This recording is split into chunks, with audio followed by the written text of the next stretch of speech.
For 8 months, Maya Jenkins brought breakfast to an old man every single morning. Homemade biscuits, honey, black tea, and fresh fruit. 5:45 a.m. without fail at the park bench where he fed the pigeons. She was 28, black, a public defender fighting cases nobody wanted. He was 73, white, a retired judge, telling stories about a trial that destroyed his career. Then one morning, everything changed. 2 police officers knocked on her apartment door before sunrise, badges gleaming, Detective Marcus Chen standing rigid on her doorstep. When Maya opened the door, still in her pajamas, case files spread across her coffee table, her stomach dropped. "Miss Jenkins," Detective Chen said, voice tight, "we need to talk about Judge Harold Whitmore." "Harold? The old man from Riverside Park?" Her voice wavered. "What happened? Is he hurt?" Chen's jaw clenched. "Ma'am, we have a warrant for your arrest." 8 months earlier, Maya had noticed him for the first time. She cut through Riverside Park every morning at 6, a shortcut from her apartment to the courthouse. The route saved her 15 minutes she desperately needed. That's where Judge Whitmore sat, on the same weathered bench near the fountain, scattering breadcrumbs for pigeons, his hands trembling, his clothes clean but worn. Most joggers passed him without a glance. Dog walkers gave him a wide berth. Maya had done the same thing for 3 weeks, head down, coffee in hand, reviewing case notes as she walked. But one morning in February, she'd baked too many biscuits for a dinner she'd canceled at the last minute. Judge Whitmore was crying when she approached, silent tears running down weathered cheeks as he fed the birds. His eyes were distant, fixed on something she couldn't see. "Excuse me, sir," Maya said, holding out the container of biscuits. "I have extras. They're still warm." He looked at her like she'd appeared from nowhere, blinked, focused. "You don't want those to go to waste on an old man." "They'll go to waste in my trash can," Maya said, setting the container beside him. "Your choice." He stared at the biscuits, then at her face, measuring something. Finally, he opened the lid. The steam rose between them. He took one, bit into it slowly, closed his eyes. "Thank you, Miss Jenkins. Maya Jenkins." "Harold," he nodded once. "Judge Harold Whitmore, retired." She almost walked away then, almost went back to her routine of not noticing, not connecting. But something about the way he'd said retired, like the word carried the weight of 1,000 regrets, made her pause. "Do you take your tea with sugar, Judge Whitmore?" she asked. His eyebrows lifted. "Just honey, if you've got it." The next morning, she brought tea in a thermos and an orange. The morning after that, more biscuits and a banana. By the end of the first week, it had become routine, 5:45 a.m., every single day. Judge Whitmore was always there, always feeding the pigeons at the same bench. They'd talk for 10, maybe 15 minutes before she had to leave for court. He'd ask about her cases. She was a public defender, drowning in a caseload of 87 clients. She'd ask about his day, and he'd tell her stories. Strange, bitter stories. "I presided over a trial once. 1997. State versus Marcus DuPont. Black kid, 17 years old, accused of armed robbery." Or, "The prosecutor was dirty. Everyone knew it, but I couldn't prove it. And by the time I tried..." He'd trail off, shaking his head.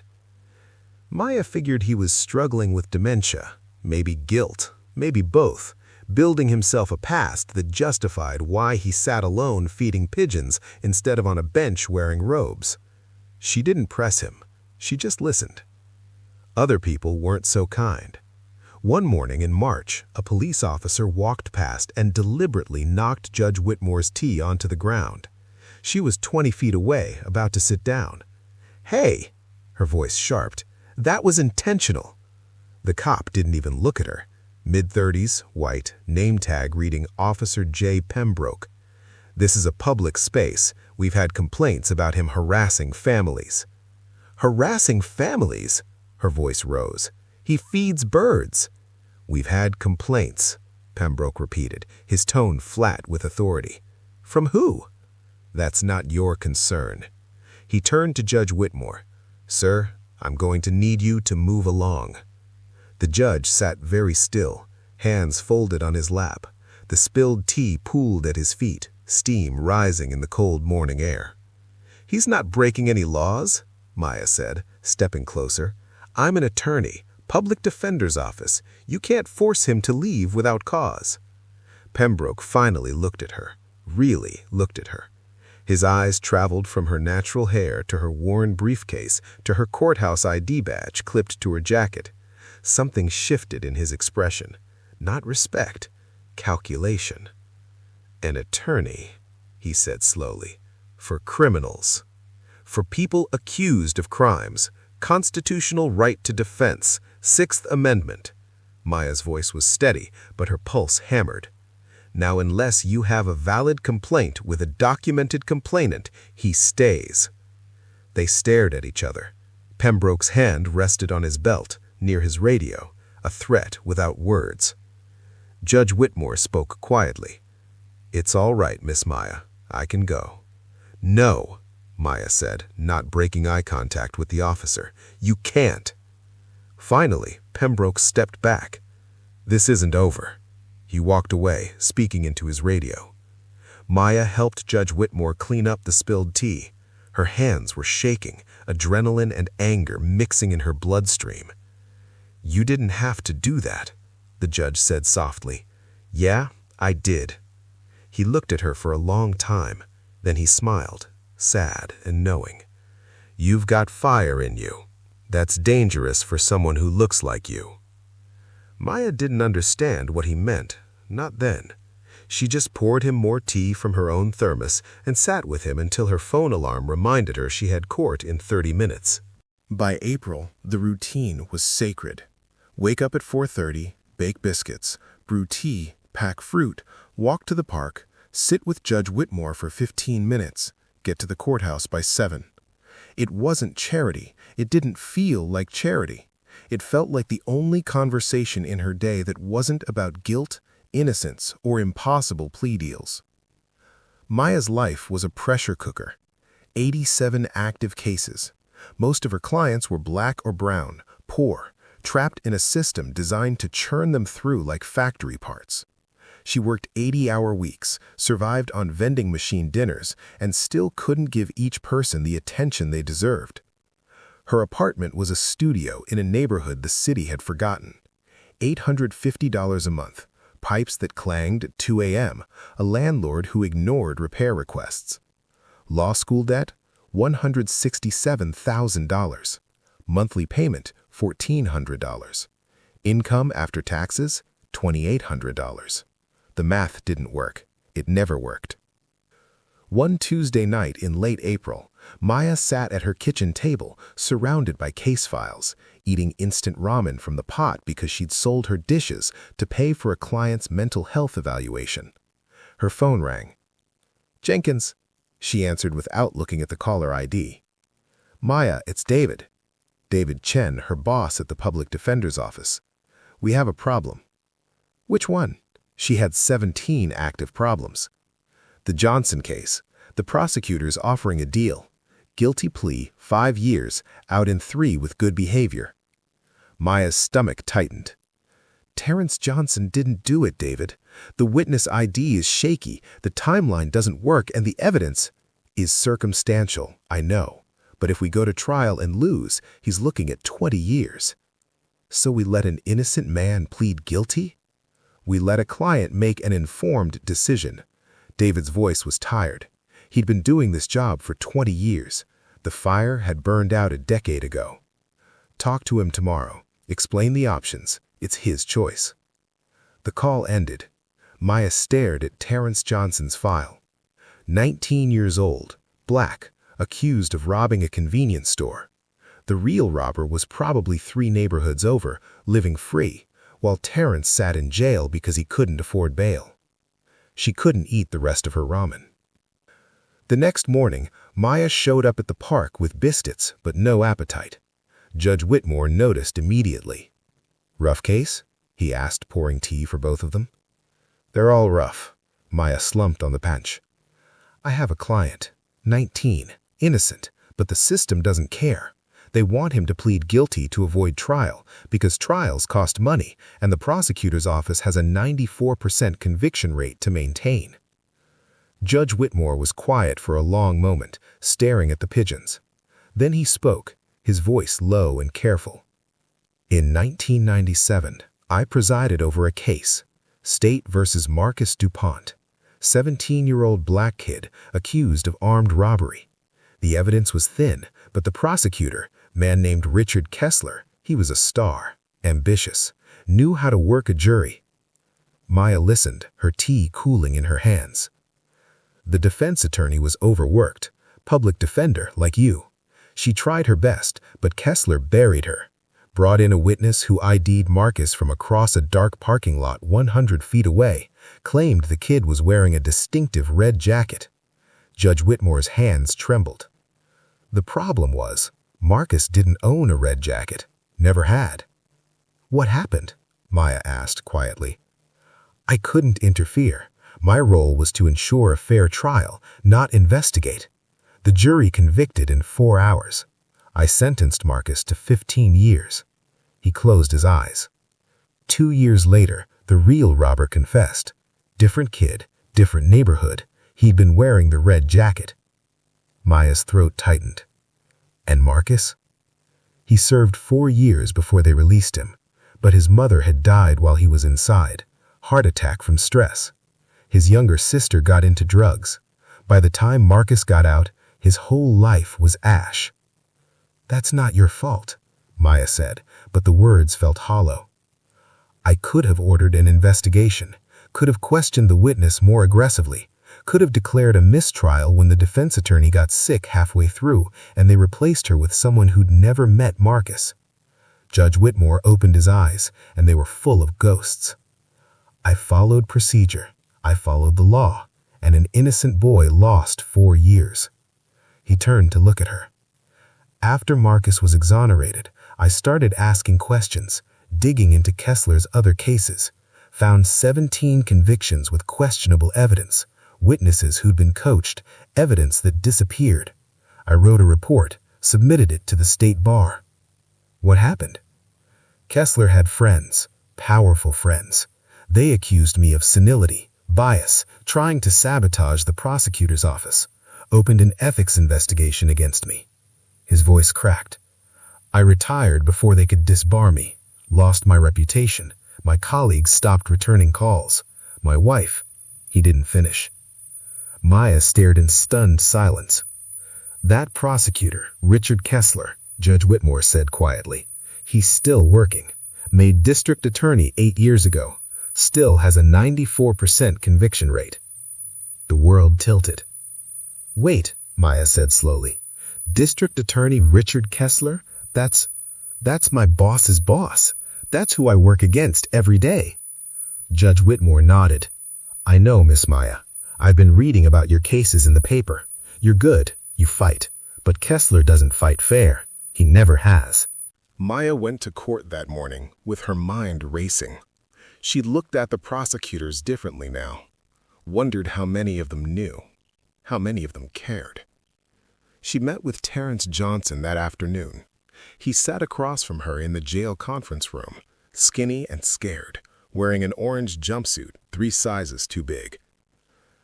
They're offering 5 years, Maya told him. Out in 3 with good behavior. I didn't do it, Miss Jenkins. His voice was quiet, but steady. I was at my grandma's house. I told you. She'll testify. I know. But your grandmother's testimony against a witness who claims he saw you. Maya hesitated. Terrence, if we go to trial and lose, you get 20 years. So I'm supposed to say I did something I didn't do?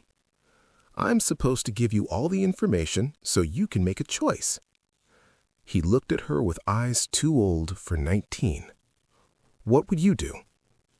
Maya thought about Judge Whitmore, about Marcus DuPont, about 17 questionable convictions.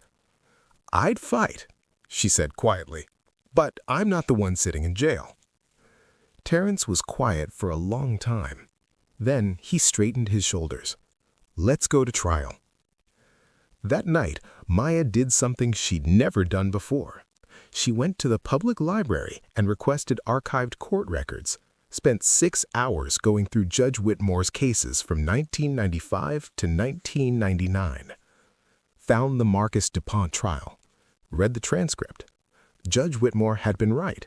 The evidence was thin, the witness testimony questionable, but everything had been done by the book. Legal. Proper. Wrong. Then she found the other cases, 17 of them, all prosecuted by Richard Kessler, all convictions. And in every single one, there were irregularities. Witnesses with criminal records who got deals for their testimony. Evidence that was introduced without proper chain of custody. Defense attorneys who'd been overwhelmed, outmaneuvered, or underprepared. Maya made copies, filled a box with documents, carried it home on the subway, drawing stares because the box was labeled archived court records. She spent the next 3 weeks building a case, not against Terrence Johnson, against Richard Kessler.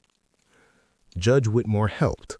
Every morning, he'd bring his own notes, yellowed papers filled with names, dates, case numbers, evidence he'd been collecting for 26 years, waiting for someone to listen.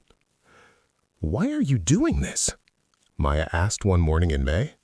"You could have walked away, enjoyed retirement. Why sit on a park bench feeding pigeons and carrying this burden?"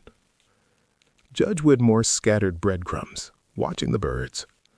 Because Marcus DuPont's mother died thinking her son was a criminal. Because 17 people lost years of their lives to lies. And because someone has to remember when the system fails. He looked at her. "You're that someone now, Miss Maya." On a Wednesday in late May, Maya received a visitor at her office, Officer J. Pembroke, the cop from the park. He stood in her doorway, arms crossed, badge gleaming. "Miss Jenkins, got a minute?" "I'm with a client in 10 minutes. Make it quick." "We've had reports you've been harassing District Attorney Kessler." Maya's blood ran cold. "Excuse me?" "Requesting old case files, making accusations, creating a hostile work environment." Pembroke stepped inside, closing the door behind him. "That's a serious matter." "I'm an attorney doing legal research. That's my job. Your job is to defend criminals, not attack prosecutors who are trying to keep this city safe." His voice was low, dangerous. "You need to be careful, Miss Jenkins. Young black woman, making waves. People might start wondering if you're fit for your position." The threat was clear. Maya stood up slowly, matching his stance. "Get out of my office." "I'm just giving you friendly advice. Get out." Pembroke smiled, but it didn't reach his eyes. "Have a good day, counselor." He left, leaving the door open. Maya's hands were shaking. She sat down, took 3 deep breaths, then called David. "Someone threatened me," she said when he picked up. "Officer Pembroke. He implied I'd lose my job if I kept looking into Kessler's old cases." David was silent for a long moment. "Maya, what are you doing?" "My job. Kessler has 17 wrongful convictions." "Stop." His voice was sharp. "Listen to me very carefully. Richard Kessler is untouchable. He has the mayor's ear, the police commissioner's support, and a record that makes him look like the patron saint of law and order. If you go after him, you will lose, and you'll take your career down with you." "So we just let innocent people stay in prison?" "We do our jobs. We defend our clients to the best of our ability within the system we have." "The system is broken, David." "Then fix your corner of it, but don't try to burn down the whole building." He paused. "I'm telling you this as a friend. Drop it." The call ended. Maya sat alone in her office, staring at the boxes of evidence. She thought about Terrence Johnson, about Marcus DuPont, about 17 other people whose names she now knew by heart. She thought about Judge Whitmore feeding pigeons because he couldn't feed justice. And she thought about what her grandmother used to tell her. "Baby, Being right doesn't protect you when the wrong people have power. But Maya didn't drop it. Terrence Johnson's trial began on June 3rd. Maya walked into the courtroom with 3 boxes of evidence, a strategy based on doubt, and a target painted on her back.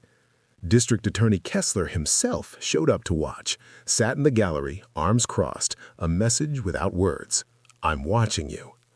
The prosecutor was a junior attorney named Amanda Liu, smart, capable, but not ready for what Maya was about to do. During cross-examination of the prosecution's key witness, a man named Gerald Thomas, who claimed he saw Terrence at the scene or across the street, approximately 80 feet away at 11:30 p.m., correct? Yes. And you identified him by his clothing, a blue hoodie and red sneakers. That's right. Maya placed a photograph on the evidence table. This is a photo taken from the exact spot you claim to be standing at 11:30 p.m., same weather conditions, same lighting. The photograph showed a dark street, streetlights creating pools of illumination and deep shadows. A figure 80 feet away was barely visible. Can you identify what color shoes the person in this photograph is wearing? Gerald squinted at the photo. I can't really see. Exactly, because at 80 feet in low light, you can't distinguish red sneakers from black ones. Maya leaned forward. "Mr. Thomas, how much did the prosecutor's office pay you to testify?" "Objection!" Amanda Liu shot to her feet. "Withdrawn." Maya pulled out another document. "Mr. Thomas, isn't it true you have 3 pending charges for possession with intent to distribute, and isn't it true those charges were dropped 2 days before you agreed to testify in this case?" The courtroom erupted. The jury deliberated for 6 hours. Came back, not guilty. Terrence Johnson cried when they read the verdict. His grandmother, sitting in the front row, collapsed in relief. Maya hugged them both, feeling the weight of 8 months pressing on her shoulders. But she knew it wasn't over. That night, she went home to find her apartment door unlocked. Nothing was stolen, nothing was broken, but someone had been inside. Her case files had been moved. Her laptop was in a different position. A message. Maya called Judge Whitmore. "Someone was in my apartment." He said immediately, "Leave, right now. Come to my place." She'd never been to his home. Turned out he lived in a small house on the edge of the city, modest but clean. He made tea while she told him everything. "They're escalating," Judge Whitmore said quietly. "Kessler knows you're dangerous now. You won the trial, exposed the witness. He can't let that stand." "What do I do?" "You have 2 choices. Walk away or finish what you started." He poured tea into chipped mugs. "If you walk away, you're safe. You keep your job, your career, but nothing changes." "And if I finish it?" "You file a formal complaint with the state bar, present all 17 cases, demand an investigation." He met her eyes. "But they'll come after you with everything they have. Your career, your reputation, maybe your freedom." Maya's hands wrapped around the warm mug. She thought about Terrence, about Marcus, about 17 names. "I'm finishing it," she said. Maya filed the complaint on a Monday in July. 47 pages, 17 cases, documentation of witness tampering, evidence suppression, and prosecutorial misconduct spanning 26 years. She delivered it personally to the State Bar Association, the Attorney General's office, and every major news outlet in the city. By Monday afternoon, her phone wouldn't stop ringing. Reporters, lawyers, colleagues. Her mother calling from Atlanta, voice tight with fear. By Tuesday morning, Maya was placed on administrative leave from the public defender's office, pending an investigation into ethical violations and professional misconduct. By Wednesday, the police showed up at her door. "Miss Jenkins," Detective Chen said, standing on her doorstep with another officer. "We have a warrant for your arrest." Maya's world tilted. "For what?" "Bribery of a witness. Gerald Thomas claims you paid him $5,000 to change his testimony in the Johnson case." "That's insane. I never—" "You have the right to remain silent." Chen began reading her Miranda rights. Maya's mind raced. Gerald Thomas, the witness she'd destroyed on the stand. Of course Kessler would use him. Of course. "I want my lawyer," she said. "You are a lawyer," the other officer said with a smirk. "Then I want another lawyer." They handcuffed her, walked her down 4 flights of stairs because the elevator was broken. Neighbors watched through cracked doors. Mrs. Rodriguez from 2B, who'd always smiled at her, looked away. At the station, they put her in an interrogation room. Gray walls, metal table, one-way mirror. Maya had sat on the other side of this table 100 times. Now she was on this side. Detective Chen entered with a file, sat down across from her. "Miss Jenkins, this doesn't have to be complicated. Gerald Thomas has a signed statement. He says you approached him after the trial, threatened to have him charged unless he recanted. When he refused, you offered money. That's a lie. We have phone records showing 3 calls from your number to his cell phone." "Show me." Chen slid the printout across the table. Maya's number, Gerald's number, 3 calls. Her stomach sank. "I never called him. Someone spoofed my number." "That's a very convenient explanation." "It's the truth. This is retaliation because I filed the complaint against Kessler." Chen leaned back, studying her. "Miss Jenkins, District Attorney Kessler has dedicated his life to public service. You're accusing him of misconduct based on old cases, questionable evidence, and the word of a homeless ex-judge who lost his career to dementia." "Judge Whitmore doesn't have dementia. He was forced to retire after making baseless accusations. His own colleagues called him unstable." He tapped the file. "And now you've thrown away your career defending a narrative that doesn't hold up." Maya met his eyes. "Then why am I here? If the complaint is so baseless, why arrest me?" Chen didn't answer. "Because Kessler is scared. Because 17 people being released from prison ruins his perfect record. Because everything he's built is a lie, and I can prove it." "You can't prove anything if you're in jail." Chen stood. "Think about that." Maya was arraigned on Thursday. Bail set at $100,000. She couldn't pay it. Sat in a cell with 3 other women, staring at gray concrete, wondering how it had all fallen apart. On Friday morning, she was told she had a visitor. Expected her mother, maybe David. Instead, Judge Harold Whitmore walked into the visitation area, moving slowly, carrying a worn briefcase. "Judge?" Maya pressed her hand against the glass partition. He sat down, picked up the phone, looked older than she'd ever seen him. "Miss Maya, I'm sorry. This is my fault." "No. I asked you to carry my burden, to finish what I couldn't." His voice cracked. "And now you're paying the price." "I chose this," Maya said firmly. "I saw what was right and I acted. That's not your fault." "I have something." He opened the briefcase, pulled out a small recording device. Old, cassette-based, the kind people stopped using 20 years ago.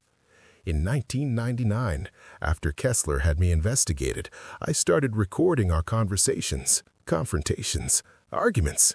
I have 17 hours of him admitting to coaching witnesses, suppressing evidence, threatening defense attorneys.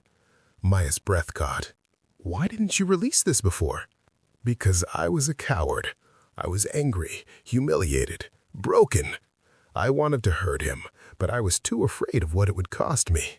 He met her eyes through the glass. "But you're not afraid, and you don't deserve to pay for my silence." "What are you going to do?" "Something I should have done 26 years ago." He stood slowly. "Be ready, Miss Maya. This is going to get loud."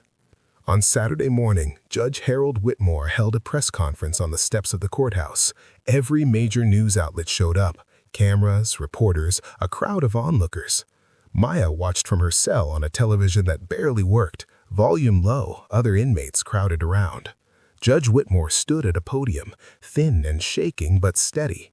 He laid out everything. Marcus DuPont, 17 cases, 26 years of silence, and then he played the recordings. Kessler's voice, young and arrogant, echoing through speakers. "The witness doesn't remember? Make him remember. Write it down for him if you have to." Evidence doesn't support the charge? Then we don't include that evidence in discovery. Defense attorneys asking too many questions? File a motion to delay. Bury her in paperwork until she settles. The courtroom of public opinion erupted. By Saturday afternoon, the Attorney General announced a formal investigation into Richard Kessler and the district attorney's office. By Sunday, 7 attorneys who'd worked under Kessler resigned. By Monday, Kessler himself was placed on administrative leave. And on Monday afternoon, the charges against Maya Jenkins were dropped. Maya walked out of jail on Monday evening. No handcuffs this time, no perp walk, just a quiet release through a side door. Judge Whitmore was waiting outside, sitting on a bench, feeding pigeons from a paper bag. Maya sat beside him, too exhausted to speak. "I brought biscuits," he said quietly, offering her a container. "Still warm." She took one, bit into it, tasted like normalcy, like mornings in the park when the world made sense. "What happens now?" she asked. "The Attorney General will investigate. Kessler will probably be disbarred. Some convictions will be overturned." He scattered more crumbs. "And you'll have a decision to make." "What decision?" "Whether to go back to the public defender's office or do something bigger." He looked at her. "You have a voice now, Miss Maya. People are listening. You can use that." Maya thought about Terrence Johnson, about Marcus DuPont, who she'd never met but would never forget, about 17 names that had become 18, then 23 as more people came forward after the press conference. "I want to start a legal clinic for wrongful convictions, free representation for people the system failed." Judge Whitmore smiled. "Then that's what you'll do." 6 months later, the Whitmore Jenkins Legal Clinic opened in a small office downtown, funded by donations from civil rights organizations and a settlement Maya had received after suing the police department for wrongful arrest. Judge Whitmore came to work 3 days a week, doing case research, mentoring young lawyers. His hands still trembled, but his mind was sharp. The dementia had always been a lie. Richard Kessler was disbarred in December, charged with prosecutorial misconduct, witness tampering, and obstruction of justice. 23 convictions had been overturned so far. More were under review. Maya still walked through Riverside Park every morning, still brought biscuits and tea, but now Judge Whitmore met her at the clinic instead of the bench. One Tuesday morning in January, a young man walked into the clinic, early 30s, black, carrying himself with the careful dignity of someone who'd learned not to trust the world. "I'm looking for Maya Jenkins," he said. "That's me." He extended his hand. "My name's Marcus DuPont. I served 4 years for a crime I didn't commit. I heard you help people like me." Maya shook his hand, felt the weight of 26 years shift. "Yes, we do." Marcus sat down. "My sister, she got caught up in the system while I was inside. Possession charges, 3rd strike, sentenced to life, but she was holding drugs for someone else. I can prove it, but I need help." Maya opened her notepad. "Tell me everything." As Marcus spoke, Judge Whitmore appeared in the doorway, holding 2 cups of tea. He stopped when he saw Marcus, and something passed across his face. Recognition, grief, hope. Marcus looked up, saw the judge, paused. "Judge Whitmore?" His voice was uncertain. "Hello, Marcus." The judge's voice was thick. "I'm sorry. I'm so deeply sorry for what happened to you." Marcus stood slowly. They faced each other, 26 years of pain and injustice hanging between them. Then Marcus extended his hand. "You're here now. That's what matters." They shook hands. Judge Whitmore handed him the tea. "Let's get your sister home." 1 year after Maya's arrest, the Whitmore Jenkins Legal Clinic had helped overturn 37 wrongful convictions. Maya had testified before Congress about prosecutorial misconduct. Judge Whitmore had been offered a position on a federal oversight committee reviewing judicial ethics. Maya still lived in the same apartment, still ate instant ramen more often than she should, but the law school debt was manageable now, and she slept at night knowing the work mattered. Every morning she still woke at 4:30, still baked biscuits, still met Judge Widmore at 5:45. Not in the park anymore. The clinic had a small kitchen where they'd share breakfast before the day began. One morning in March, exactly 1 year after Officer Pembroke knocked over the judge's tea, Maya brought someone with her, a young woman, 22, black, fresh out of law school with fire in her eyes and debt in her future. "Judge, Maya," she said, "I want to intern here. I want to learn. I want to fight." Maya handed her a biscuit. "Do you take your tea with sugar?" The young woman smiled. "Honey, if you've got it." Judge Widmore poured 3 cups. "Welcome to the fight." As they sat together, planning the week's cases, the morning light streamed through the clinic windows. Somewhere in the city, people were waking up in cells for crimes they didn't commit. But somewhere else, lawyers were building files to free them. The system was still broken, but Maya had learned something important from feeding an old man breakfast in a park. Small acts of humanity can become movements. Quiet kindness can become revolution. And one person choosing to see another can change everything.